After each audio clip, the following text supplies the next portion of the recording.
New at 5, a warning to parents on the Treasure Coast. Whooping cough is back. The disease can be deadly for infants. Terry Parker live at a doctor's office in Fort Pierce with what parents need to know to protect their children. Terry?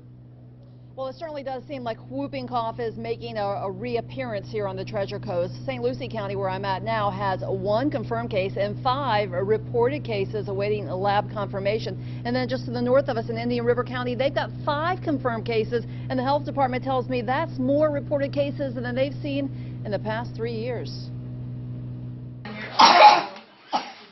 5-year-old Riley is one of several children with suspicious coughs filling the waiting room at Dr. Roman Chong's office, including 1-year-old Jalen. He has a runny nose and he's really congested with a bad cough.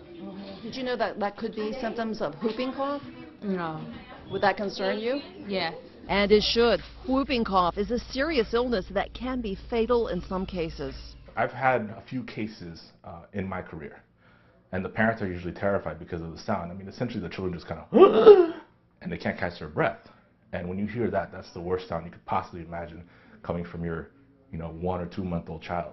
Oh my goodness. Most children get immunized against pertussis or whooping cough several times in childhood, starting at age 2 months. The problem is adults. Their vaccines have likely worn off, and they can cough violently for weeks without realizing they have whooping cough. Your capillaries in your eye can actually break from so much coughing, but you can't stop coughing. And adults can then transmit the disease to children who are either not vaccinated or whose vaccines haven't fully kicked in.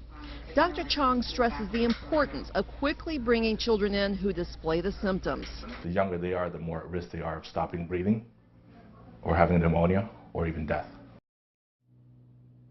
Well, how do you know if you or your child could have this potentially dangerous disease? The symptoms are a runny nose, a fever, and that cough, particularly if it ends in that distinctive whooping sound. Luckily, if you get it early, it can be treated as easily as taking antibiotics.